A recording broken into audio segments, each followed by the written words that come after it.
కీర్తనలు 106:26. అప్పుడు అరణ్యములో వారిని పూల చేయుటకును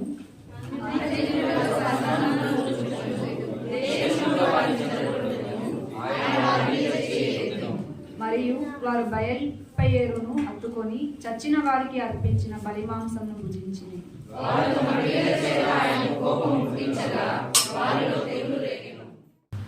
ఆశ్చర్యకరుడు ఆలోచనకర్త యెహోవా తండ్రి, ఈ దినం వరకు మీరు మాకు ఇచ్చిన ఆరోగ్యం బట్టి, ఆయుష్ను బట్టి, మీరు ఇచ్చిన సంతోషము సమాధానం బట్టి తండ్రి, ఈ దినం వరకు, ఈ సంవత్సరం అంతా, ఈ క్షణం వరకు మీరు మమ్మల్ని కాచి కాపాడుతున్నందుకు, మీరు ఇచ్చిన కృపాక్షేమను బట్టి, మీ ఉన్నతమైన శాశ్వతమైన ప్రేమను బట్టి, కృపను బట్టి, మీ బాబు కోటాను కోట స్తోత్రం చెల్లించుకుంటున్నాను. దేవునికి మహిమ కలుగుగాక. వచ్చిన అందరికీ ప్రత్యేకమైన ధన్యవాదాలు తెలియజేస్తున్నాను. మనం దేవుణ్ణి స్తుతించుట చాలా మంచిది.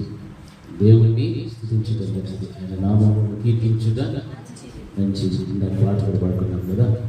కాబట్టి దేవుని నామాన్ని స్తుతించేటువంటి అవకాశం వచ్చినప్పుడల్లా మనం ఏం చేయాలా? స్తుతించితే మనకు ఎంతో మంచిది. ఆ స్తుతించేటువంటి ఆ యొక్క స్థితి మనకు ఉండాలి. స్తుతించే స్థితి కనుక మనం లేకపోతే మన గతి మారదు.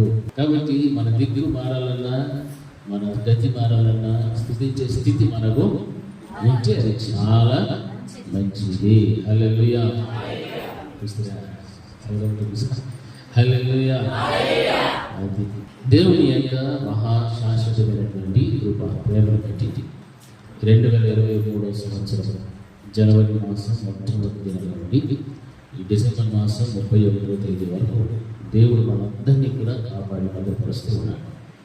ఈ క్షణం ఇక ముందు ఉన్నటువంటి కొన్ని గడియలు మాత్రమే ఈ సంవత్సరానికి ఉన్నాయి.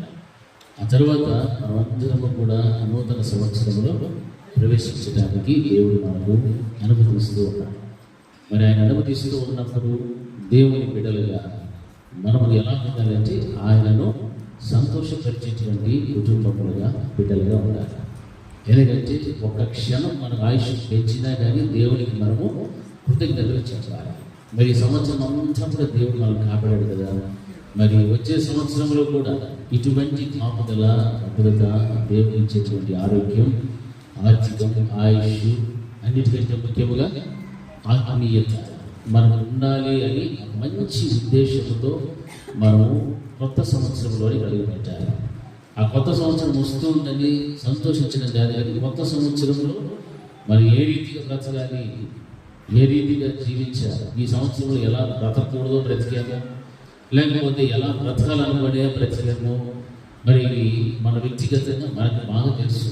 మన వ్యక్తిగత జీవితంలో దేవుని యొక్క మాటలను వింటూ, దేవుని యొక్క వాక్యాలను వింటూ, దాని ప్రకారంగా జీవించినటువంటి స్థితి మనలో ఉంటే అది నిజంగా దేవుడు సంతోషించాలి. ఒకవేళ దేవుని మాటలు విని దాన్ని నిర్లక్ష్యం చేస్తూ, దేవుని ఆజ్ఞలను ఉల్లంఘిస్తూ, లోపడకుండా మనకు నచ్చిన జీవితాన్ని మనం జీవిస్తూ, మన స్వచిత్తంలో కనుక నడుస్తూ ఉంటే వచ్చే సంవత్సరం అంటే రేపటి దినము నుండి, రేపు ప్రారంభమయ్యేటువంటి దినము నుండి అయినా సరే మనం ఏం చేయాలా? ఆ మాటలకు లోబడి బ్రతికేటువంటి అనుభవంలోనికి రావడానికి మన మంచిగా మనము ఏం చేయాలమ్మా? ప్రయత్నం కాదు. హల్లెలూయా. ప్రయత్నం అంటే జీవితం అంతా ప్రయత్నం చేసినా మన వల్ల కాదు. శ్రద్ధ పడిపోయి తీర్మానంతో మనం అడుగు పెట్టాలి. హల్లెలూయా. ఈరోజు రాత్రికి మనకు కూడిపోయింది. ఏం కూడిక అది? ఏం కూడికమా? అందరూ ఏమేమి తీర్మానం చేస్తారో నేను రాసి పెట్టుకుంటాను, దేవుడు రికార్డ్ చేసుకుంటాను. ఎవరైనా తీర్మానం తప్పితే నేను క్వశ్చన్ చేస్తాను. దేవుడు కూడా ఒక రోజున తప్పిపోతే ఖచ్చితంగా మనల్ని ఏం చేస్తాడు? అడుగుతాడు. ములాజాలే నన్నైనా నిన్నైనా అందరినీ కూడా దేవుడు అడిగేవాడు. అయ్యో నువ్వు ఫలానా కదా నిన్ను అడగలే, నువ్వు ఫలానా మాస్టర్ కదా నేను నిన్ను అడగలేదు అంటే మర్యాదగా దేవుడికి అడిగాను. అందరినీ కూడా దేవుడు సమానముగా చూసేటువంటి వాడు. కాబట్టి ఈ సంవత్సరం అంతా కూడా మనం ఏ తప్పులు చేశామో, ఎన్ని పొరపాట్లలో మనం బ్రతుకుచున్నామో, మన ప్రవర్తనను బట్టి, మన క్రియలను బట్టి, ఆలోచన విధానాన్ని బట్టి, మన నడతను బట్టి మనం ఎంతగా దేవునికి దూరస్తులమై ఉంటేమో వాటన్నిటిని కూడా మనం ఏం చేసుకోవాలా? ఈ రోజుతో దరిద్రాన్ని విడిచిపెట్టి నూతనమైన స్వభావం, నూతనమైన జీవితాన్ని ప్రారంభించడానికి వాటన్నిటిని కూడా దేవుని సన్నిధిలో ఒప్పుకొని వాటిని విడిచిపెట్టి ప్రభా ఇక మీదట వీటిని చెయ్యను, ఇది నా యొక్క తీర్మానము అని చెప్పాలి రాత్రికి. హల్లెలూయా. లేదు ఇప్పుడు తీర్మానం చేసుకుంటే ఇంకా సంతోషం. దేవుడు అనుకుంటాడు 31 ప్రారంభ గడియల్లోనే తీర్మానం చేసుకున్నాను బిడ్డలు అని. దేవుడు మనం ఏం చేస్తాడు? క్షమించడానికి ఆయన సిద్ధంగా ఉన్నటువంటి దేవుడు. మన కష్టం వస్తే, బాధలు వస్తే కొన్ని పర్యాలు దేవుని యందు విశ్వాసం ఉంచినటువంటి వారు పరిగెత్తుకుంటే ఎక్కడికి వస్తారు తెలుసా? దేవుడి దగ్గరికి వస్తారు. విశ్వాసం లేనటువంటి వారైతే మనుషులు చుట్టూ తిరుగుతూ ఉంటారు. నాకు కష్టం వచ్చింది, బాధ వచ్చింది, నాకు అది లేదు, ఇది లేదు, మనుషుల చుట్టూ తిరుగుతారు. మనుషుల చుట్టూ తిరిగితే మనకి ఏమీ ప్రయోజనమో రాదు. మనుషుల యొక్క మనసులు మారాలంటే మనం ఎవరి దగ్గర పడినాలా? దేవుని పాదాల దగ్గర పడిపోవాలి. ఆయన పాదాల దగ్గర కూర్చొని ప్రాణపడితే, రోజాడితే, ఏడిస్తే, నువ్వు మనుషుల దగ్గర కాచే ప్రతి కన్నీటి బుట్టుకు విలువ లేదు. కానీ దేవుని దగ్గర కారిస్తే ఆ బుడ్డిలో, దేవుని యొక్క బుడ్డిలో నీ యొక్క కన్నీరంతా కూడా చేర్చబడతాడు. హల్లెలూయా. దానికి విలువ ఉంది. దేవుని బుడ్డిలోనికి నీ కన్నీరు వెళ్తే దానికి విలువ ఇస్తారు దేవుడు. మనుషుల దగ్గర కాచి నీ షేర్లు తెచ్చుకోవాల్సిందే, నీ ఖర్చులు తెచ్చుకోవాల్సింది తప్ప ఏమీ ప్రయోజనమో ఉండదు. హల్లెలూయా. హల్లెలూయా. మహిమపరచడానికి అవకాశం వచ్చినప్పుడంతా మనం ఏం చేయాలమ్మా? ఎట్లా మహిమపరచాలా? 2 చేతులు ఎత్తి, ఏమ్మా, 2 చేతులు ఎత్తి దేవుని గంభీరంగా మనకు మంచి నోరు ఇచ్చినాడు, మంచి ఆరోగ్యం ఇచ్చినాడు, మంచి కాళ్ళు, చేతులు అన్నీ ఇచ్చినాడు. మనం ఏం చేయాలి? దేవుని హల్లెలూయా ఎత్తిగా హల్లెలూయా. ఈరోజు గ్రామాల నుండి వాళ్ళు ఎవరు రాలా? ఎందుకు తెలిసిన? వాళ్ళంతా రాత్రి తెలుసుకుంటారు. అట్లనే మీరు తెల్లారి వచ్చినప్పుడు నేను రాత్రి అయిపోతుంది. తెల్లైతే రావాలి, రాత్రికి రావాలి, ఉదయాన్ని కూడా రావాలి. ఇది మనకు దేవుడు ఇచ్చిన మంచి అవకాశం. 2 సంవత్సరం అయితే 31 రాత్రి తెలుసుకుంటున్నాం. ఈరోజు 31 ఉదయము, రాత్రి, మరలా 1 ఉదయం. ఎంత ధన్యత చూడండి. మనం బలపడాలన్నా దేవుని యొక్క చిత్రం, మంచి అవకాశాన్ని దేవుడు ఇస్తాడు. వాక్యంలో బలపడాలి, ప్రాంతంలో బలపడాలి. ఈ విధంగా దేవుని యొక్క మంచి వాక్కులను మనం వింటూ ఉన్నప్పుడు రాబోయేటువంటి ఆయన యొక్క రాకడలో సిద్ధపడటానికి మనల్ని మనం ఏం చేసుకుంటున్నామని సిద్ధపాటు చేసుకుంటున్నామని దాని అర్థం. హల్లెలూయా. కాబట్టి ఆ రీతిగా మన యొక్క జీవిత విధానాన్ని మార్చుకోవడం ఎంతైనా కూడా మనకు శ్రేష్టము. హల్లెలూయా. చూడండి, పరిశుద్ధ గ్రంథమైనటువంటి బైబిల్లో సామెతల గ్రంథము 1వ అధ్యాయము 24 నుండి 27 వరకు చదువుకున్నాను.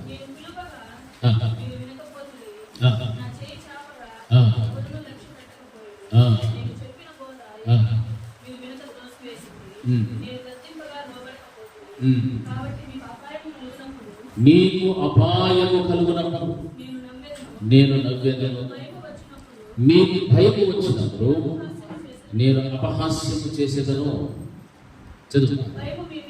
భయము మీ మీదికి తుఫాను వలె వచ్చినప్పుడు, సుడిగాలి వచ్చినట్లు మీకు అపాయం కలుగునప్పుడు, మీకు కష్టమును దుఃఖమును ప్రాప్తించినప్పుడు నేను అపహాస్యము చేసేదను. హల్లెలూయా. హల్లెలూయా. గట్టిగా చెప్పాలి. హల్లెలూయా. చూడు ఎంత భయంకరమైనటువంటి మాటలు ఇక్కడ మనకు దేవుడు వినిపిస్తున్నాడంటే, ఇక్కడ వాక్యంలో రాయబడినటువంటి రీతిగా 23వ వచనం కూడా చదివితే అక్కడ కొన్ని మాట్లాడాలి. నా గద్దింపు విని తిరుగుడి, ఆలకించుడి, నా ఆత్మను మీ మీద కుమ్మరించుదును, నా ఉపదేశమును మీకు తెలిపేదను. నేను పిలువగా మీరు వినకపోతే నేను చేయి చాపగా ఎవరును లక్ష్య పెట్టక పోయింది. చూడండి ఎంత భయంకరమైనటువంటి స్థితిలో మానవుడు జీవిస్తూ ఉన్నాడు. యేసుక్రీస్తు ప్రభుల వారి యొక్క చిత్తము, దేవుని యొక్క ప్రేమ ఎటువంటిది అంటే మనుషులపై చాలా ఎక్కువ ప్రేమ దేవునికి.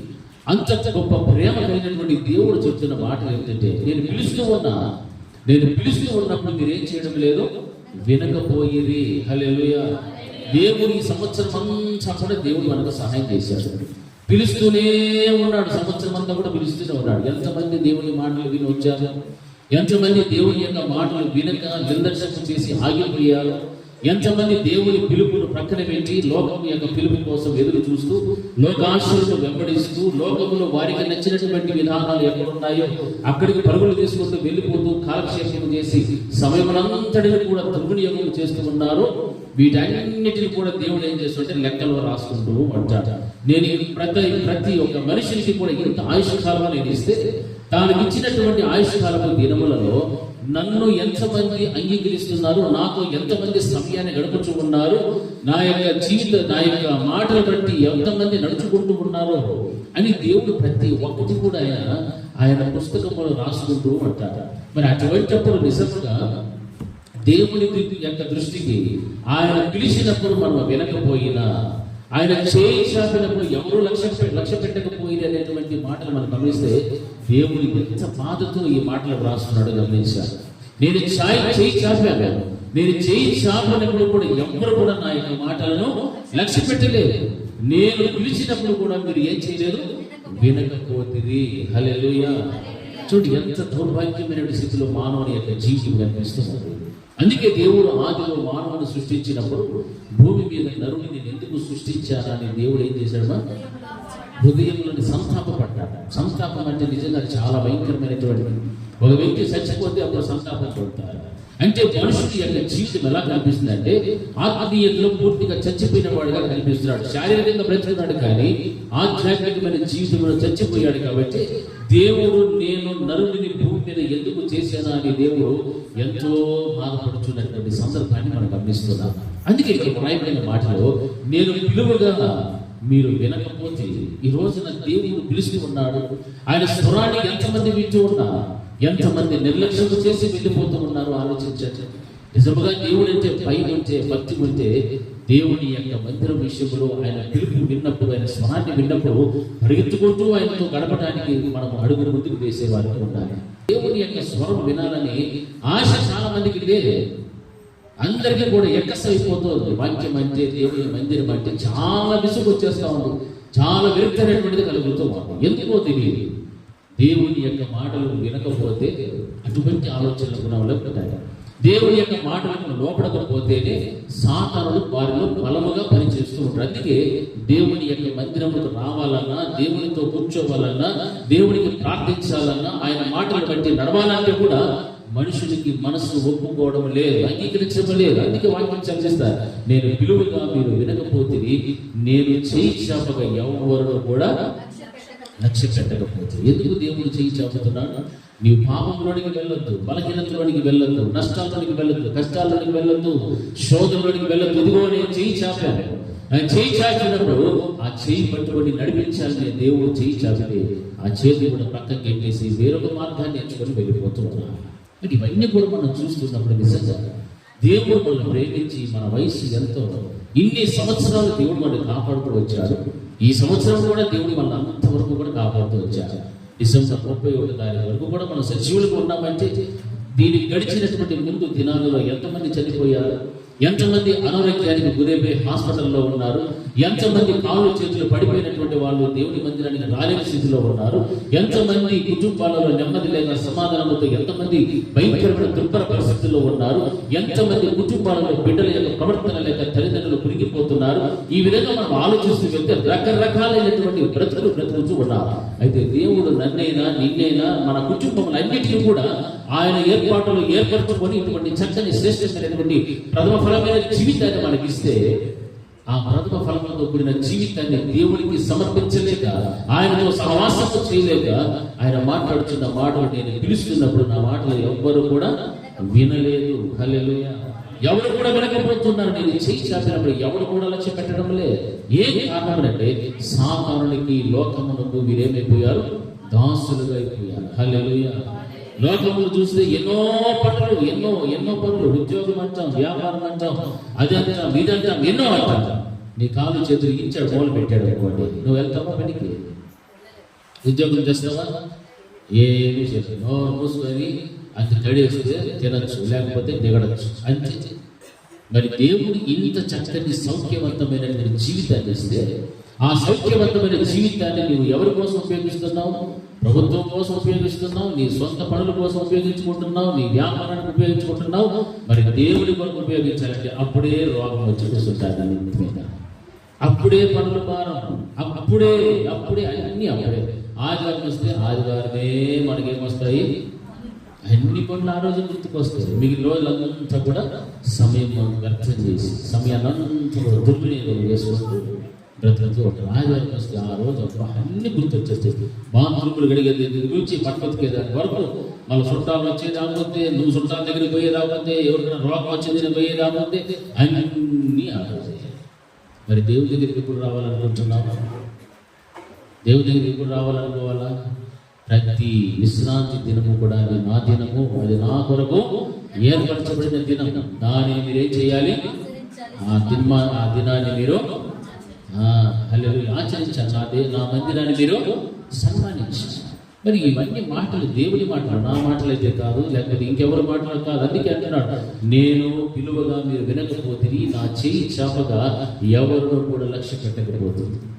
దేవుడు పిలుస్తూ ఉన్నాడు, ఆయన ప్రేమతో దయతో పిలుస్తూ ఉన్నాడు. ఇప్పుడు ఆయనలో ప్రేమ చూస్తూ ఉన్నావు, దయను చూస్తున్నావు, కనికిరాన్ని, వాత్సల్యతను, జాలిని చూస్తున్నావు. ఇంకా కొన్ని దినముల తర్వాత ఆయన ఎలా రాబోతున్నాడు? యూదా గోత్రపు సింహం. హల్లెలూయా, హల్లెలూయా. యూదా గోత్రముడు వచ్చే సింహం అనే ఆయన వస్తూ ఉన్నాడు. నీవు గర్జించు సింహానికి భయపడిపోతున్నావు. గర్జించు సింహం అంటే ఎవరు? సాతాను. హల్లెలూయా. గర్జించు సింహానికి భయపడిపోయి గర్జించు సింహానికి లోబడి జీవిస్తున్నావు, కానీ యూదా గోత్రపు సింహానికి భయపడటం లే. అందుకే దేవుని వాక్యం సెలవిస్తుంది, నేను పిలిచినప్పుడు మీరు వినలేదు, నేను చేయి చాపినప్పుడు ఎవడు కూడా లక్ష్య పెట్టకపోయి, నేను చెప్పిన బోధ ఏమి కూడా మీరు వినక త్రోసివేసితిరి. హల్లెలూయా. దేవుని యొక్క మాటలు, బోధ మనం వింటున్నప్పుడు ఎన్నో విషయాలు దేవుడు మాట్లాడతాడు. మన వ్యక్తిగత జీవితంలో మనం ఎలా బ్రతుకుతున్నాము, ఏం చేస్తున్నాము, ఏంటి మన క్రైస్తవ జీవితము, దీని గురించి దేవుడు మనతో ప్రత్యక్షంగా మాట్లాడుతున్నప్పుడు ఆ మాటలను వినక, ఆ బోధను ఏమి కూడా మీరు వినక దాన్ని ఏం చేస్తున్నారు? త్రోసివేస్తున్నారు. ఎందుకు ఈ మాటలన్నీ కూడా ఖచ్చితంగా చెప్తున్నారు? ఎందుకు ఇంత ఖచ్చితమైన మాటలు ఎందుకు త్రోసివేస్తున్నారు అంటే, దేవునికి భయపడటం లేదు, దేవునికి లోబడటం లేదు. లోబడినటువంటి జీవితం ఉంది కాబట్టి ఆయన బోధలు ఎన్ని చేసినా కానీ ఏమి కూడా మీరు వినడం లేదు. ఒకవేళ వింటూ ఉండింటే ఈ పాటికి ఎలా ఉండాలా? విశ్వాసంలో బలవంతులై ఉండాలి, భక్తిలో ఉన్నతమైన స్థాయి కలిగి ఉండాలి, ప్రార్థనలో ఉండాలి, వాక్యానుసారమైన జీవితం ఉండాలి. మనల్ని చూసినప్పుడు మన వెంట 100 మంది వచ్చేటట్టుగా ఒక్కొక్కరు ఒక్కొక్క ఆయుధముగా పనిచేస్తూ ఉండేవారు. హల్లెలూయా. మనమే రాము, మనల్ని వెంబడించే వాళ్ళు ఎవరున్నారని మీరు మనసులో అనుకోవచ్చు. నిజమే, మనం సరైనటువంటి క్రమం లేదు, సరైనటువంటి జీవితం మనకు లేదు, ఒక సమయపాలన లేదు, భయం లేదు, భక్తి లేదు, విశ్వాసం లేదు, ఏమి కూడా లేవు. మరి అటువంటిప్పుడు మనల్ని ఎవరైనా అనుసరించి రాగలుగుతారా? మనతో పాటు వస్తారా? పురుషులు చెప్పండి, వస్తారా? కుర్చీలో వాళ్ళు చెప్పండి, ఎవరిని వస్తారా? మనతో పాటు రా. ఎందుకు? మనకే ఏం లేదు, భక్తి లేదు. వెరీ గుడ్, హల్లెలూయా. మనకే ఏం లేదు, చెప్పాలా? భయము లేదు, భక్తి లేదు. మరి దేవుని మందిరానికి ఎందుకు వస్తున్నాం మనము? ఆ భయము, ఆ భక్తి నేర్చుకోవడం కోసమే కదా వస్తున్నాము.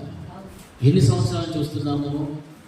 ఓయమ్మ, నేను చిన్నప్పటి నుంచి వస్తాను, నేను 20 సంవత్సరాల నుంచి వస్తున్నా, నేను 10 సంవత్సరాల నుంచి, నేను 1 సంవత్సరం, నేను 5 ఏళ్ళు, నేను 1 నెలలో. ఒక్కొక్కరికి ఒక్కొక్క వయసు ఉంది దేవునితో సహవాసం. మరి ఏమైనా మార్పులు ఉన్నాయా? ఏమైనా మార్పులు ఉన్నాయా? చెప్పాలా? ఏమైనా ఉన్నాయా? అందుకే దేవుడు ఆ మాట చెప్తాడు, నేను పిలువగా మీరు వినకపోతే నేను చేయి చాపగా ఎవరు కూడా లక్ష్య పెట్టకపోయింది. నేను చెప్పిన బోధ ఏమీ మీరు వినలేదు కాబట్టి దాన్ని ఏం చేస్తున్నారు? త్రోసివేస్తున్నారు. బోధ వింటే అది ఏడుంటుంది, ఏడుంటుందిమా? మనం ఎన్ని పర్యాయాలు దేవుని వాక్యాన్ని విన్నా కానీ మన మనసులో లేదంటే దాన్ని ఏం చేస్తున్నాము? త్రోసివేస్తున్నాం. ఇదేమైనా పైకిగానే మాట్లాడుకుంటున్నారా?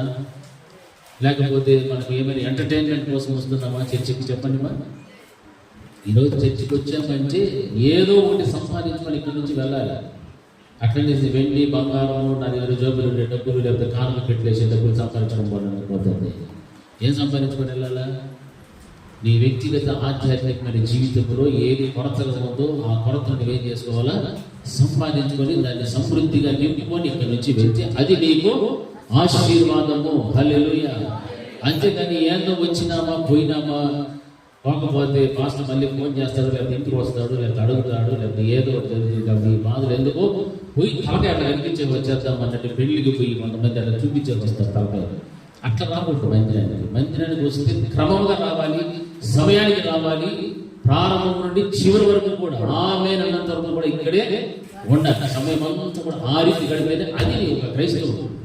నువ్వు ఒక క్రైస్తవురాలంటే అది నిన్ను చూసి సాక్ష్యం చెప్పాలి.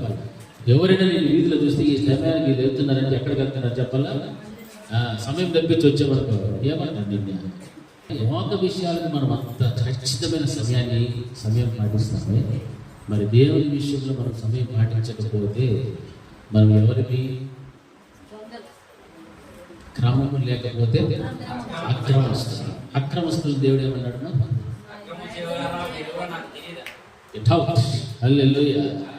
అక్రమం చేయవాళ్ళ మీరు ఎవరు ఏం సమయం మొన్న కూడా వస్తుంది ఆదివారం ఎప్పుడు వస్తుందిరా అని అడిగాను.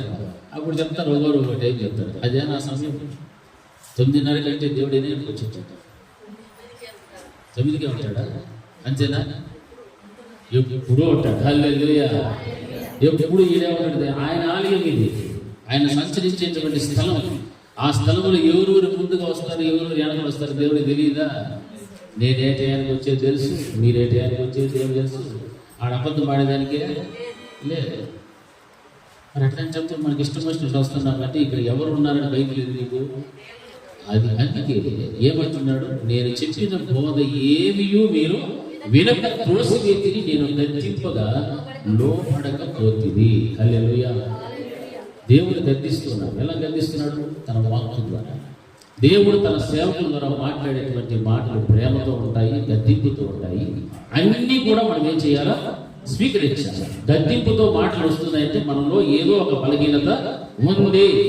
ఆ బలహీనతను దేవుడు ఎత్తి చూపెడుతున్నాడు కాబట్టి ఈ మాటలకు నేనేమైపోవాలా? లోబడిపోవాలి. దీన్ని నేనేం చేసుకోవాలి? సరి చేసుకోవడం ఎంతైనా శ్రేష్టము, ఎంతైనా నాకు నా కుటుంబానికి క్షేమము అని నువ్వు ఎప్పుడైతే దేవుని మాటలకు లోబడతావో అది నీకు మంచిది. అంతేగాని దేవుడు తన సేవకుల ద్వారా నిన్ను మాట్లాడేటప్పుడు గద్దించినప్పుడు ఈ మాటలు నా కోసమే చెప్పినాడు, నన్ను ఉద్దేశించే మాట్లాడాడు అంటే నువ్వు సరి చేసుకోవడం నీకు ఇష్టము లేకపోతే, అటువంటి భ్రష్ట మనసు ఉంటే ఇటువంటివన్నీ కూడా బయటకు తీసుకొని వస్తాం. హల్లెలూయా. భ్రష్ట మనసు లోపల ఉంటే సమయాన్ని చూసుకుంటాం, వచ్చే సమయాన్ని చూడరు, ముగించే సమయాన్ని చూస్తారు. ఎవరు వీళ్ళు? సాతానుకు సంబంధించినటువంటి మనుషులు. సాతాను పని చేస్తూ ఉంటారు లోపల. టైం అయిపోతుందిరా, ఇంకా ఏం చెప్తానంటారు, నాయన లేచి పోరాట పట్ట, లేచిపోయి అమ్మ నువ్వు వెయ్యి సాలుగా వెయ్యి నడుము పెట్టేసి నీకు కాలు చూడు ఎట్లా పడతా వెయ్యి అంటారు. వెంటనే మళ్ళీ ఏమవుతుంది, అబ్బా ఇంత టైం అయితే నా వల్ల నేను పని వచ్చిన టైం ఎంతో అది గమనిస్తామా? అది మాత్రం అడగకూడదు. పొయ్యే టైం, విడిచిపెట్టే టైం మాత్రమే మాకు కావాలి. నువ్వు ఎప్పుడన్నా స్టార్ట్ చేసుకో, ఎవరన్నా రాకపోయి మాకు సంబంధం లేదు, నువ్వు స్టార్ట్ చేసుకో. మేము మాత్రం ఈ టయానికి అడుగు బయట పెట్టాల్సిందే. హల్లెలూయా. ఈ తీర్మానం వచ్చే టైం కూడా పెట్టుకుంటే ఎంత బాగుంటుంది మనందరికీ. ఇప్పుడు నోరు తెరండి. ఈ తీర్మానం వచ్చే టయానికి పెట్టుకుంటే ఎంత బాగుంటుంది. హల్లెలూయా. మరి ఇవన్నీ కూడా చూచి దేవుడి యొక్క గద్దింపుతున్నటువంటి మాటలు మాట్లాడుచున్నాడు. హల్లెలూయా. హల్లెలూయా. నేను చెప్పిన బోధ ఏమీ కూడా మీరు వినక త్రోసివేసిరి, నేను గద్దింపుగా లోబడక పోతే. దేవుడు ఎప్పుడు గద్దిస్తాడు అని అంటే మనలో తప్పులు ఉన్నప్పుడు, మనలో బలహీనత ఉన్నప్పుడు, మనలో క్రమం లేని జీవితం ఉన్నప్పుడు, మనలో పరిశుద్ధత లేనప్పుడు, దేవుని యందు భయం లేనప్పుడు, భక్తి లేనప్పుడు దేవుడు మనల్ని ఏం చేస్తాడు? గద్దిస్తాడు. హల్లెలూయా. ఎందుకు గద్దిస్తాడంటే ఈ జీవితం నీకు లేదు నాయన, ఈ జీవితంలో మారు మనసు పొందుకో, పరలోక రాజ్యము సమీపంగా ఉన్నది, నువ్వు అక్కడికి రావాలి. నువ్వు మారణ దశతో ఉండి ఇక్కడే విడిచిపెట్టబడతావు. నీ జీవితానికి ఏమాత్రం కూడా ప్రయోజనకరంగా ఉండదు, ఆశీర్వాదకరంగా ఉండదు. కాబట్టి దేవుడు మనల్ని గద్దిస్తాడు. గద్దించినప్పుడు ఆయన మాటలకు లోబడితేమో మనకు దేవుడు ఏమి ఇస్తాడు?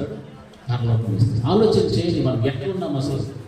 మనము ఒక క్రైస్తవులు, మన బ్రతికి ఎలా ఉంది, దేవుడి దృష్టిలో ఎలా బ్రతుకుచున్నాము, మన ఆలోచన విధానం ఎలా ఉంది, మన నడకలు ఏ విధంగా ఉన్నాయి, ఏ విధంగా మనం దేవుడిని సంతోష పెడుచున్నాము లేకపోతే దుఃఖ పెడుచున్నామా? ఒకసారి ఎప్పుడైనా ఆలోచన చేసామా? ఎవరైనా ఆలోచన చేశారా? మనమంతా ఎవరమ్మా?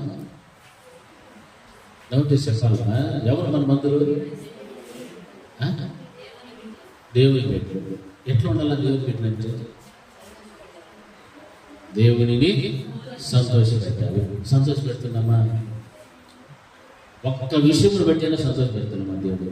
చెప్పండి. నన్నవాడు మళ్ళీ ఒక్క విషయంలోనైనా మనము సంతోషపెట్టామా దేవుడిని? మన మాటలు, ఆలోచన, తలంపులు, దేవుని అందుకు నలిసిన భయం కానీ, భక్తి కానీ, లోబడితనం కానీ ఏమి పెట్టైనా మనము దేవుడిని సంతోషపెట్టామా? క్రమమైన జీవితం మొట్టమొదటి వస్తే అప్పుడు ఇవన్నీ వస్తాయి. మనకి ఇష్టం వచ్చినట్టు మనం రావచ్చు, మనకి ఇష్టం వచ్చినప్పుడు లేచిపోవచ్చు అంటే ఇవి ఏమి కూడా ఉంటాయా? చెప్పాలి. ఉంటాయా? ఉండవు. మరి అటువంటిప్పుడు మనకి ఏం కావాలని వస్తున్నాం? మందిరానికి ఏం సంపాదించుకోవాలని వస్తున్నాం? ఇస్తాడా దేవుడు మనకి? అది క్రమం లేకపోతే నరకాన్ని కోరుకోవచ్చు. క్రమం అంటే క్రమం లేకుండా మనం ఏమడుగుతాం దేవుడిని? మరలా అయినా మరలా నేను నాకు నాడు నల్లా పోనీ ఈ ప్రార్థన ఎవరైనా చేస్తారా? పరలోకంలో నేను ఉండాలా? ఈ ప్రార్థన ఎంతమంది చేస్తారు? కరెక్ట్గా చేసేదండి. ఒకసారి తిరిగి చూడు. ఈ దేవుడికి పరలోకమే అవసరం చూస్తే ఎంతమంది నరకాన్ని కోరుకుంటున్నారు. హల్లెలూయా.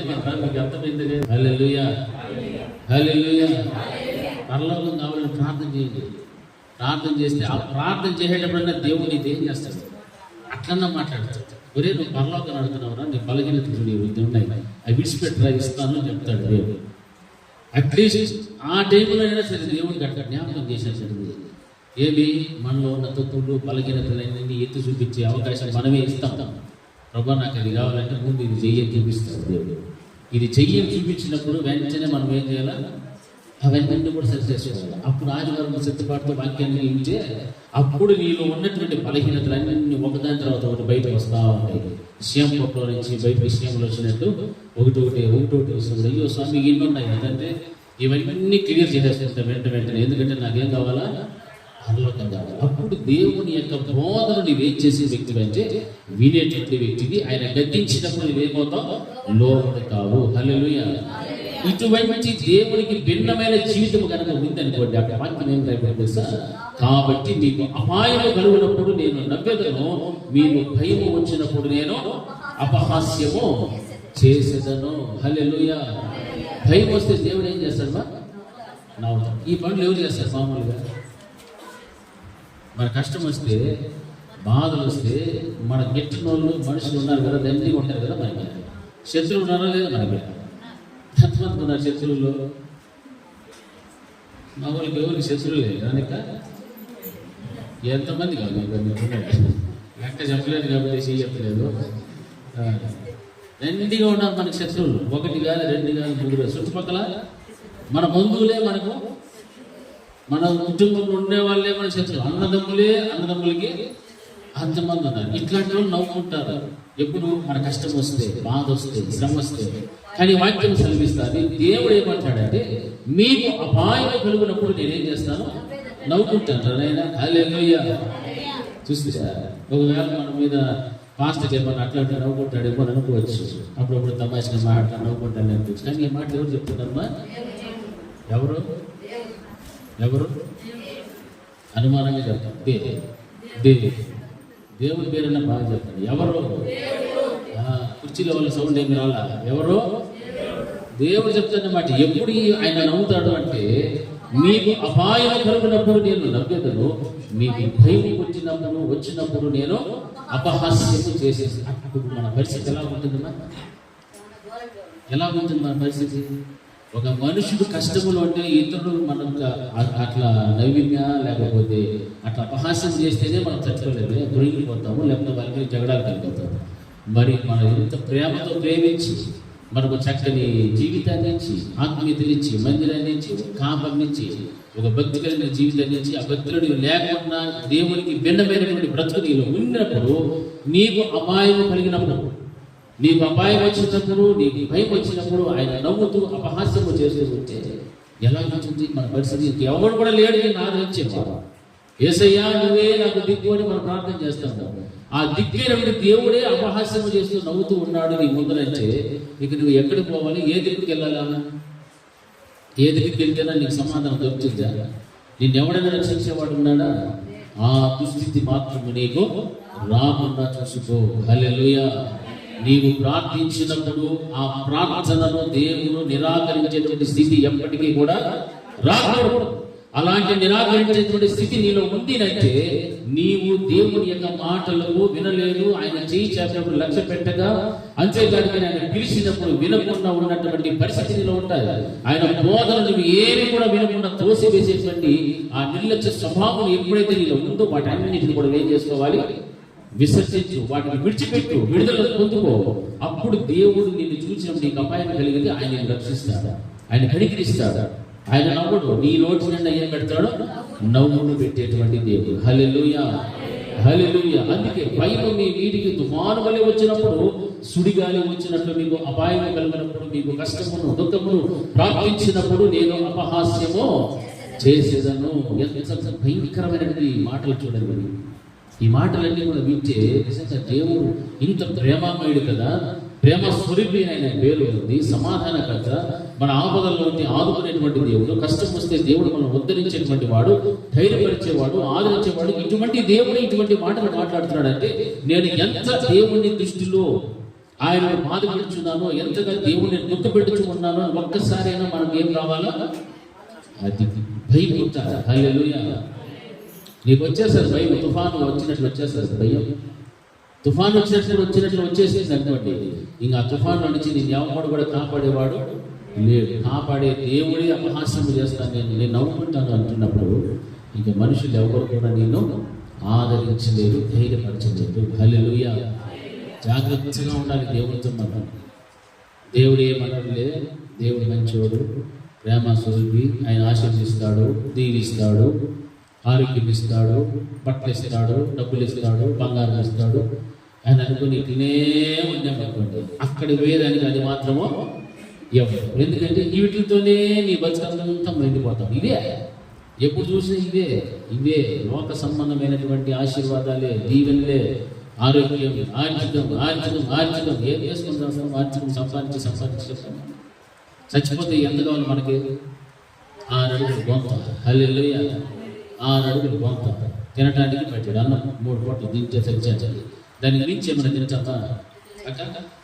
ఏ హల్లెలూయా. కోట్లు 100 కోట్లు, 50 కోట్లు, 1,00,000 కోట్లు. యాడ్ నుంచి వస్తుంది తెలియదు కోట్లు. నాకు వేసుకునే కోట్లు చెప్తాను, డబ్బు కోట్లు కూడా. హల్లెలూయా, హల్లెలూయా. మళ్ళీ నిజంగా దేవుడు ఆశీర్వించేవాడే, మళ్ళీ దీవించేవాడు. కానీ ఆ దీవిన ఆశీర్వాదం అయిపోయి మన దృష్టి ఉండకూడదు. ఎక్కడున్న దృష్టి? అది ఆయన మీద ఉండాలి. ఇచ్చే దేవుని మీద దృష్టి పెట్టుకోమని చెప్తాడు దేవుడు. ఈ రోజున లోకంలో ఉన్నటువంటి అనేక మంది, లక్షల కోట్ల మంది ప్రజలు సృష్టి వైపే తమ దృష్టి ఇచ్చారు, కానీ సృష్టికర్త వైపు తమ దృష్టిని ఉంచల. అలాగే క్రైస్తవ జీవితంలో కూడా దేవుని దగ్గర నుండి వచ్చే దీవెనల వైపే దృష్టి పెట్టారు, కానీ ఆయన వైపు దృష్టి పెట్టలేదు. కాబట్టి నేను పిలిచినప్పుడు మీరు వినకపోతే నేను చేయి చాపగా ఎవరినూ లక్ష్య పెట్టకపోయేది. ఎంత దేవుణ్ణి బాధ పెట్టేటువంటి విషయాలు చూడండి. నీవు నిజంగా ఆయన బోధన ఏమీ వినకుండా నువ్వు త్రోసి వేస్తున్నావంటే అసలు క్రైస్తవుడు చెప్పుకోవడమే హల్లెలూయా. మన ఇంట్లో భర్తల మాటలు వింటారు భార్యలు, భార్యల మాటలు భర్తలు వింటారు, బిడ్డల మాటలు తల్లిదండ్రులు వింటున్నారు, తల్లిదండ్రుల మాటలు బిడ్డలు వింటున్నారు. మరి దేవుని మాటలు వినకపోవడం ఏంటి? దేవుని మాటలు వినకపోవడం ఏంటి? అది ఎంత మనలో ఉన్నటువంటి అహంకారము, ఎంత భయం లేనితనమో మనకు బాగా సూచిస్తూ ఉంది వాక్యం. హల్లెలూయా. దేవుడు మన కష్టం వస్తే వెంటనే ఏం చేయలేసా? మనం ఆదరించాలి. హల్లెలూయా. మనం దేవుడు చేయబట్టి నడిపించాలి. అట్లా ఉండాలి మనం బ్రతుకు. అంతే తప్ప ఎంతసేపు పోయింది మోకాలు వేసింది మన బతుకు మార్చకుండా గంటల పరిస్థితి మాట్లాడి ప్రార్థన చేసి నేను ప్రార్థన చేయగా ప్రభా నీవు ఆలపించే దేవుడు అయినా అని వాయిస్ మార్చినట్టు మాత్రాన పరలోకంలో దేవుడు మాత్రము మారడు. హల్లెలూయా. ఈడు వాయిస్ మార్చవచ్చు, ఆవిడ వాయిస్ మారే ప్రసక్తే లేదు, శివుడు మారే ప్రసక్తే, చెయ్యి చాపే ప్రసక్తే. చాసినప్పుడు ఎవడు కూడా రాలే. హల్లెలూయా. అందుకని నేను చెయ్యి చాపగా ఎవరు కూడా లక్ష్య పెట్టలేదు. ఆయన చెయ్యి చాపినప్పుడే మనం ఏం చేసేవాళ్ళ, ఆయన చేయి పట్టుకోవాలి. ఆయన మాట్లాడినప్పుడే మనం ఏం చేసేయాలా, వినాలి. ఆయన బోధిస్తున్నప్పుడే వాటినన్నిటి కూడా మనం ఏం చేయాలి, లక్ష్య పెట్టాలి. హల్లెలూయా. ఎట్టి చెప్పాలి హల్లెలూయా. ఇవి ఏమీ లేకుండా కష్టపడినప్పుడు మాత్రం ముసిలి చందీరుగా చేసుకొని ప్రార్థన చేస్తే దేవుడు ఏంటంటే ఎవరు ఆ బాధలకు కారణమో నీ అంతకు నువ్వు బాధలు తెచ్చుకునేస్తావు, కష్టాలు తెచ్చుకుంటావు, గొడవలు పడుకొని ఉంటావు, సమస్యలు తెచ్చుకొని ఉంటావు. ఎవరి మీద నిందనేస్తాము? మనకు ఉపరాగ దొరికేది ఎవరు? దేవుడు నమ్ముతున్న గురించి వచ్చే కష్టం. నిద్ర గుడ్డేసి ఓ మూలలో ముసుగేసి వచ్చిన వాళ్ళకంతా జరిగిపోయాడు. హల్లెలూయా. ఇవన్నీ నేను చాలా ఇంటా ఉంటాను పాట. ఏమంటే అదేమో దేవుళ్ళకి వచ్చినప్పటి నుంచి ఇంట్లో ఒకటే కష్టాలు, గొడవలు ఇంకా జాస్తి అయిపోతుంది. ఏమి జాస్తి అయిపోయింది. నువ్వు మారు ఫస్ట్ చెప్పాను ఎవరికన్నా, ఫస్ట్ నువ్వు మారితే అప్పుడు నీ కుటుంబానికి దేవుడు ఏమి ఇస్తాడు, క్షేమం ఇస్తాడు, ఆత్మీయతలు ఇస్తాడు. వాళ్ళు కూడా మారేటువంటి కృప దేవుడు ఇస్తాడు. నువ్వు మారవు, వాళ్ళు మారాలని కోరుకుంటారు. ఇది కుదిరే పనేనా? హల్లెలూయా. ఏంటి చెప్పాలి? హల్లెలూయా. హల్లెలూయా. అందుకే వాక్య భాగంలో ఇంత భయంకరంగా దేవుడు మాట్లాడుతున్నాడంటే మన జీవితాలు దేవుని దృష్టికి సరైనటువంటివిగా కనబడటం లేదు కాబట్టి. అందుకే యెషయా గ్రంథం 66వ అధ్యాయం 4వ వచనంలో మాట్లాడాడు, నేను పిలిచినప్పుడు ఉత్తరమిచ్చువాడు ఒకడును లేకపోయాను, నేను మాట్లాడినప్పుడు వినువాడొకడును లేకపోయాను, నా దృష్టికి చెడ్డదైన దానిని చేసిరి, నాకిష్టము కాని దానిని కోరుకుని, కావున నేను వారిని మోసంలో ముంచుదును, వారు భయపడు వాటిని వారి మీదికి రప్పించదును దేవుడు హెచ్చరిస్తూ ఉంటున్నాడు. హల్లెలూయా.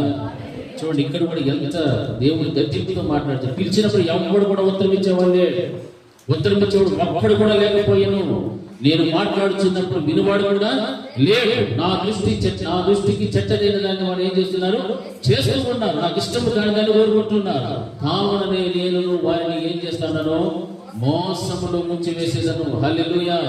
మోసములో ముంచుదును, వారు పైపులు వాటిని వారి మీదే రప్పించేసేస్తారు. ఇవన్నీ కూడా మానవుల జీవితంలో సర్వసాధారణంగా వచ్చేటువంటివి అని అనుకుంటున్నాం.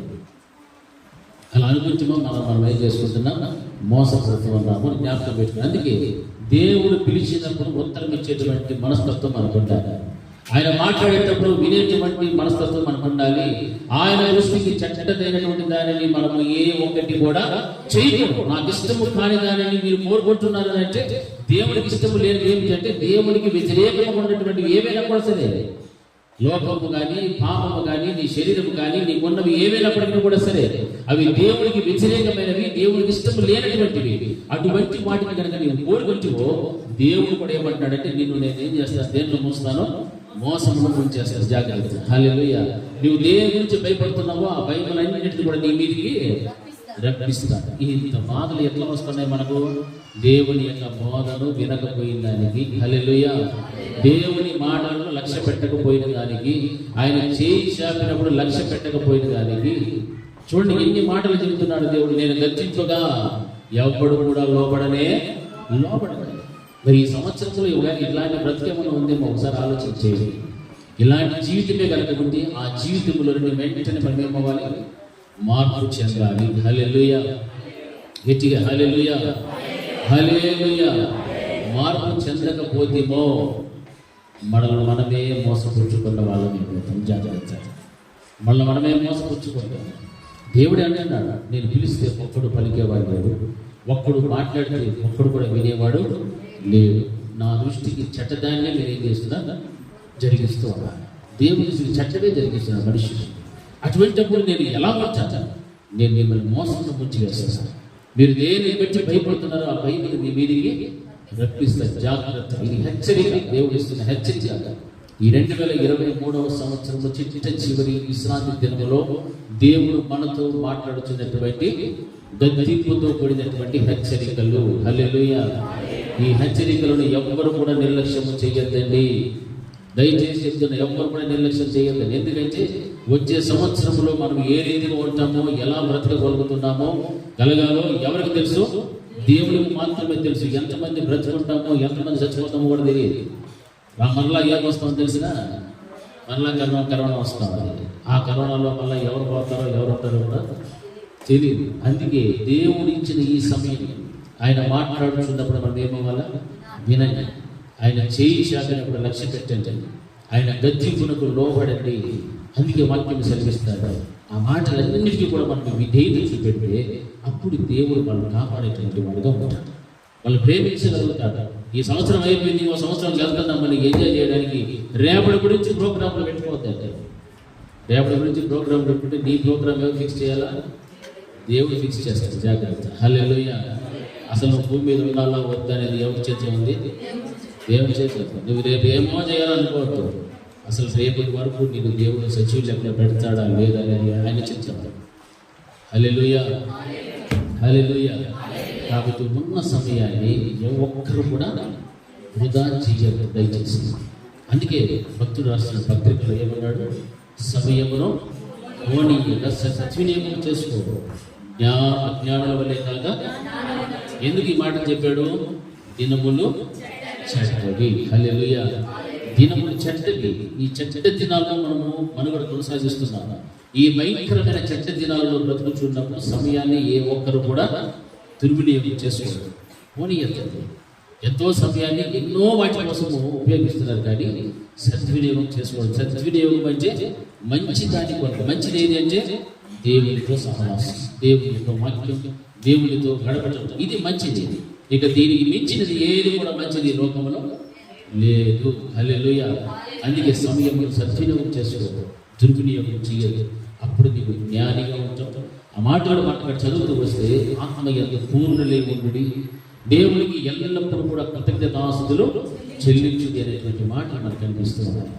ఈ మాట నిజంగా మనం గమనిస్తే మనం అసలు ఎలా ఉన్నామో, ఏం చేస్తున్నామో, సమయాన్ని సద్వినియోగం చేసుకుంటున్నామా, దుర్వినియోగం చేస్తున్నామా, లేకపోతే దేవుడి యొక్క సామెతల గ్రంథంలో రాయబడినటువంటి ఈ 1వ అధ్యాయం 23 నుంచి 27 వరకు ఉన్నటువంటి వచనాలలో ఉన్నటువంటి స్థితిగతులు ఏమైనా మన జీవితంలో ఉన్నాయని ఆలోచన చేసుకోవాలి.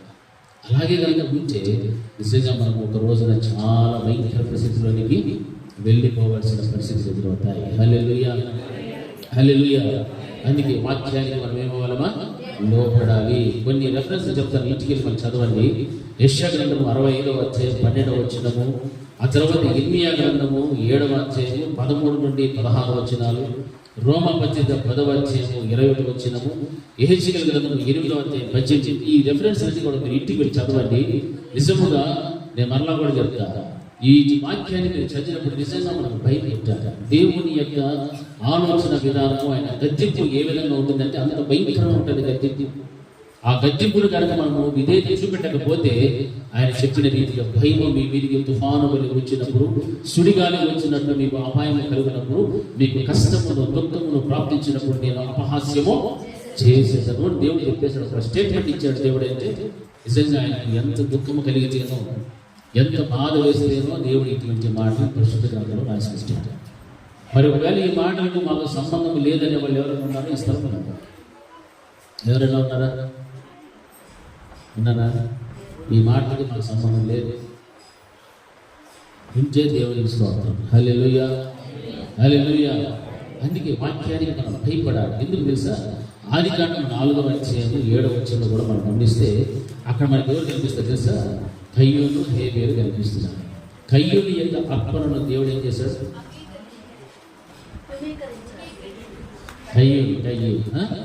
తృణీకరించాడు. అప్పుడు దేవుడు ఏం చెప్పాడు? 7వ వచనం ఒకసారి చదవండి. సత్క్రియ చేసిన ఎడల తలెత్తుకొనవా, సత్క్రియ చేయని ఎడల వాకిట్లోనే ఏముంటుంది? పాపం ఏం చేస్తా ఉంది? ఉంచి ఉంది. హల్లెలూయా. మనము సత్క్రియలు చేస్తే, హల్లెలూయా, గట్టి చెప్పండి, హల్లెలూయా, మనం ఏ క్రియలు చేయాలా? సత్క్రియలు చేస్తే మనం ఎట్లుంటాము? తలెత్తుకొని తిరుగుతాం. సత్క్రియ చేయకపోతే నీ వాక్యం ఏమున్నది? పాపం ఉందని దేవుడు హెచ్చరిస్తూ ఉన్నాడు. హెచ్చరించినప్పుడు కూడా మనం ఏమైపోయాడు? వినలే, లోపడలే దేవుడి మాట. ప్రభువా, నేను తప్పు చేశాను, తల నేర్చుకున్నాను, క్షమించిన ఒక మాట మాట్లాడితే దేశ దిమ్మరిగా అయ్యేవాడు కాదు, ఒక హంతకుడుగా మారిపోయేటువంటి వాడు కూడా కాదు. ఎందుకు ఈ మాట దేవుడు చెప్పాడంటే, దేవుడికి అర్పించవలసినటువంటి అర్పణ విషయంలో ఎలా కనిపిస్తున్నాడు? ఎన్నిక లేనటువంటి అర్పణ ఇస్తున్నాడు దేవునికి. అందుకే దేవుడు ఆ కయ్యని అంగీకరించలేదు, తనకు తెచ్చినటువంటి అర్పణను కూడా దేవుడు అంగీకరించలేదు. నీవు నిజముగా అది మంచి క్రియ నీవు చేసి ఉంటే నీవు ఈ రోజు నా ఎదురు ఎలా ఉండేటువంటి వాడవో తలెత్తుకొని ఉండేటువంటి. హల్లెలూయా. తలెత్తుకొని బ్రతకాలి మనం. ఆ దమ్ము మనకు ఉండాలి. హల్లెలూయా. మనం ఎవరు ఎప్పుడు ఏ ప్రశ్న వేసినా కానీ ఎలా ఉండాలి? మనము తలెత్తుకొని దించుకొని ఉండకూడదు, తల ఎత్తుకొని బ్రతకాలి. అంటే నీలో ఉన్న క్రియలన్నీ కూడా ఎటువంటి ఉండాలి? సత్క్రియలుగా ఉండాలి. హల్లెలూయా. అప్పుడు నీ వాక్యం ఏముండదు? పాపం పంచి ఉండదు. ఎందుకంటే లోపల ఉన్నవాడు నువ్వు ఎటువంటి వాడు? సత్క్రియలు చేసిన వాడు. దేవుడికి అర్పించే అర్పణలు నీవు యథార్థముగా న్యాయంగా నీవు అర్పిస్తూ ఉన్నావు. అందుకే దేవుడు నిన్ను అంగీకరిస్తాడు, నీవు ఇచ్చే అర్పణను కూడా దేవుడు అంగీకరించగలుగుతాడు. అందుకే యోహాను పత్రికలో కూడా మనం ఏం రాస్తున్నాడంటే 9:37 దేవుడు పాపుల మనవి ఆలకింపుడని ఎరుగుదమని వాక్యం ఉంది. అంటే మన పాపములో ఉంటూ కూడా దేవుడికి మొరపెడితే దేవుడు మనకి ఏం ఇవ్వడు? ఆలకించేవాడు కాదు, జవాబించేటువంటి వాడు కానే కాదు అని జ్ఞాపకం పెట్టుకోవాలి. ఎందుకు? పాపములో ఉంటూ ప్రభా నాకు సహాయం చేయి, నన్ను ఆదరించు, ధైర్యపరచు, నాకు ఉద్యోగం, నాకు అది కావాలి, ఇది కావాలి, పరలోక రాజ్యంలో మేము అందరం కూడా ఎత్తపడిపోవాలి అంటే కుదురుతుందమ్మా? కుదరదు. హల్లెలూయా. గట్టి చెప్పండి, హల్లెలూయా, హల్లెలూయా. అందుకే యోహాను సువార్తలో మాట రాస్తాను 9:31 దేవుడు పాపుల మనవి ఆలకింపడని ఎరుగుదము. ఒకవేళ నీ పాపములో ఉంటుంది, నీవు ప్రార్థన చేస్తావు, వింటాడా దేవుడు? నీ ప్రార్థన ఏమిగా మార్చబడుతూ ఉంటుంది? పాపంగా మార్చబడుతుంది. పాపం అంటే ఏమి చేయలేదే, వ్యభిచారం చేయలేదు, దొంగతనం చేయలేదు, జ్ఞానం చేయలేదు, హత్య చేయలేదు అనుకోవద్దు. ఒక వ్యక్తిని గురించి ఇద్దరు వ్యక్తులకు మూడో వ్యక్తుల గురించి మాట్లాడినా ఏమవుతుంది? మరి కొండెములు మాట్లాడుకున్న, అబద్ధములు చెప్పిన, మోసపూరితమైన మనసు ఉండిన, కల్మషముతో కూడిన పెదవులు ఉండిన, ఏది ఉండినా దేవుని దృష్టికి అది పాపమే. హల్లెలూయా. ఏమున్నా మనం యథార్థంగానే మాట్లాడాలి, యథార్థంగానే ప్రవర్తించాలి. మనసులో కూడా పెట్టుకొని, మనసులో కూడా చేసుకొని, బయట పెదవులతో మాత్రము ఎన్ని అబద్ధాలు ఈజీగా మాట్లాడేస్తారు తెలుసా జనాలు? ఎన్ని అబద్ధాలు ఎంత ఈజీగా మాట్లాడతారంటే అంత ఈజీగా మాట్లాడతారు. పిల్లలు కూడా అదే వస్తుంది. మనం ఏం చేస్తే పిల్లలు కూడా అదే వస్తుంది. అవునా కదా? అందుకే మన నోట్లో మాట్లాడేది ఎలా ఉండాలి? మన యథార్థంగా ఉండాలి. హల్లెలూయా. మంచి మాటలు మాట్లాడాలి, దూషించకూడదు, చెడ్డ మాటలు పలకూడదు. ఇదే నోటితో మళ్ళీ దేవుడికి ఏం చేస్తాము? ఆపరాలు ప్రశ్న పోయి నోరు అంటారు దేవుడు. ఎంతసేపు బయట పోయింది లొకలొకలని దూషించి చెడ్డ మాట్లాడాలి, అవి చేసి చేస్తే మళ్ళీ పరిశుద్ధుడా నీకు స్తోత్రం అనేవాడు ఎట్లుంటుంది? అపవిత్రమైన పెదవులు, అపవిత్రమైన నాలుక పెట్టుకొని మళ్ళా పరిశుద్ధుడు నన్ను నీవేం చేస్తున్నావు? పరిశుద్ధుడా అనిపిస్తుంది. ఒక్కటి ఇస్తాడు నోటి మీద, నోరు పని చేయదు. హల్లెలూయా. మళ్ళీ అన్నట్టు ఏమో నోరే పని చేయలేదు, నాలికే రాలేదు సరిగా, నాలిక మనం అయిపోయింది, రుచి తెలియలేదు అంటారు. వెంటనే ఏం చేస్తారు? రుచి తెలియదు అంటే ఏం చేస్తారు కదా? వెంటనే మాస్క్ వేస్తారు.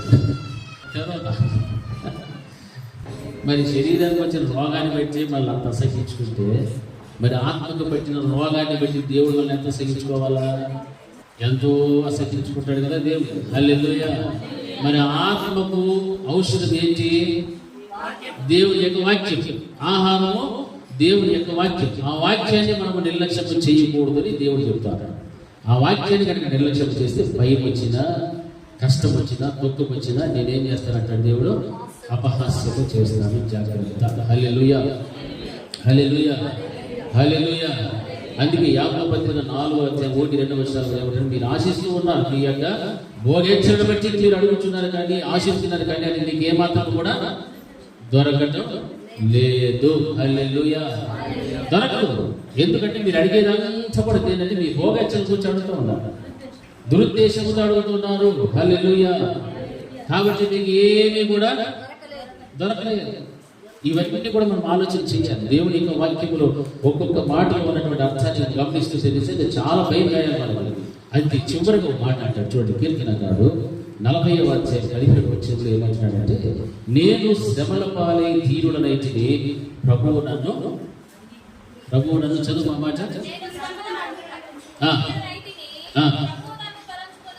ప్రభువు నన్ను తలంచుకొనుచు ఉన్నాడు. ఎంత మంచి మాట చూడండి. శ్రమల పాలైపోయాడు. శ్రమల పాలైపోయినప్పుడు వెంటనే అక్కడ దేవుడు చెప్పేటువంటి మాట ఏంటి? ఆ దేవుడి గురించి ఏమంటున్నాడు? నేను శ్రమల పాలై దీనుడనైతిని, ప్రభువు నన్ను ఏం చేస్తున్నాడు? తలంచుకుంటున్నాడు. హల్లెలూయా. ఆయన ఇంకా ప్రార్థన చేయలే. ప్రార్థన చేసి ముందే ఎవరు తలంచుకున్నారు? దావీదు గారిని దేవుడు తలంచుకున్నాడు. అట్లా ఉండాలి. మనకు కష్టం వచ్చినప్పుడు, శ్రమలు వచ్చినప్పుడు, బాధలు వచ్చినప్పుడు మనం ఎందులోకి వచ్చేది తెలుసా?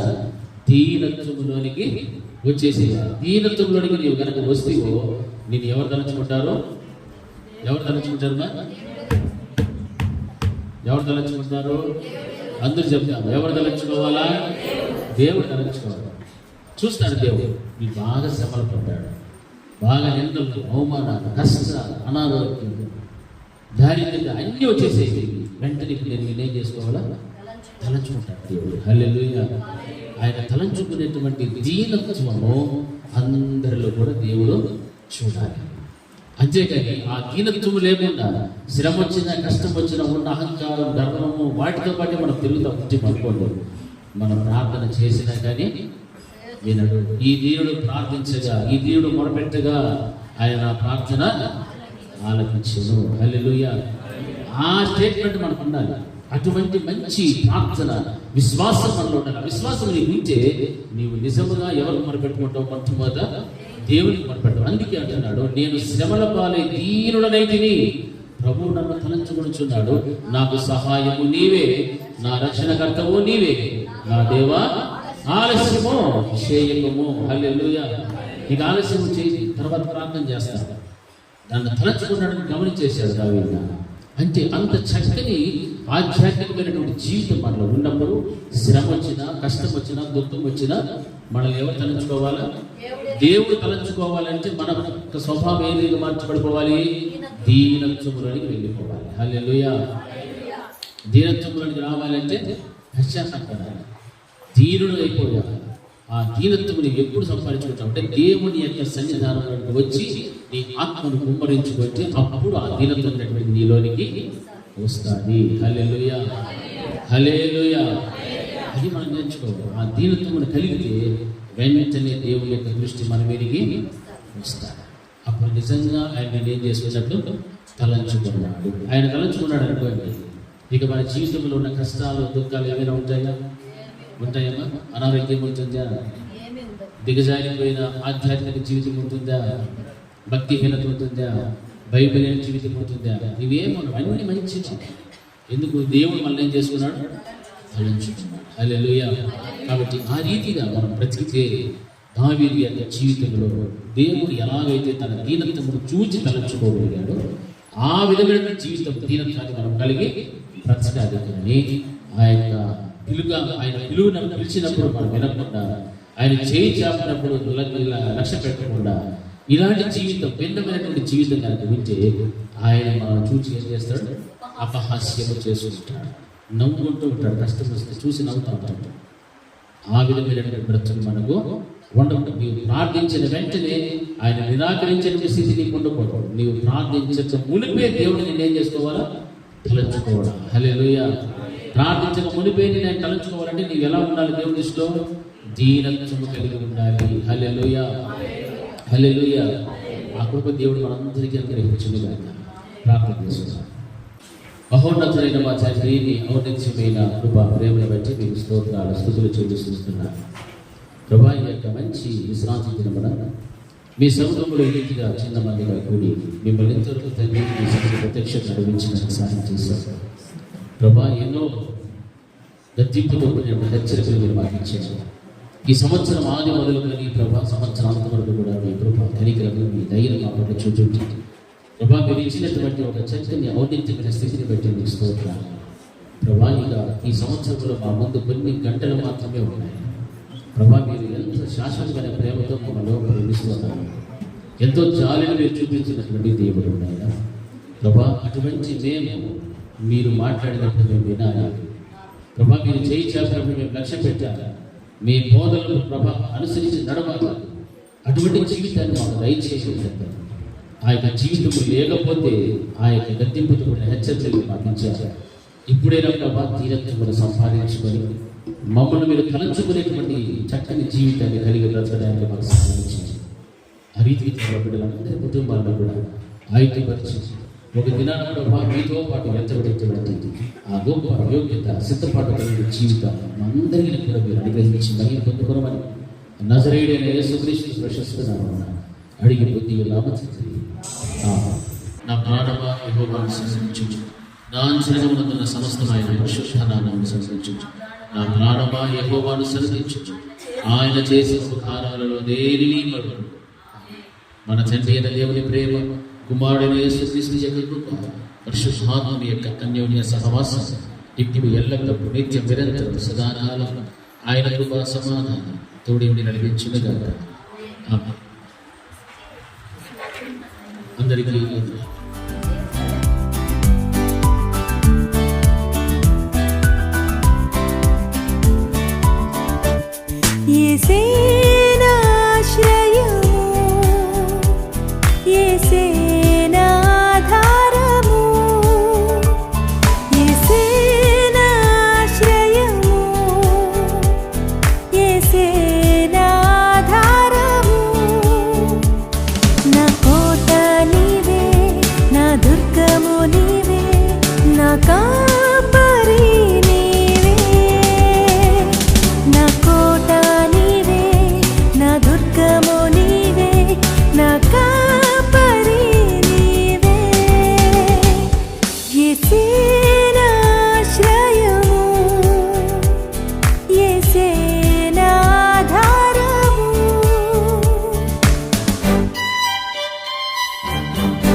కష్ట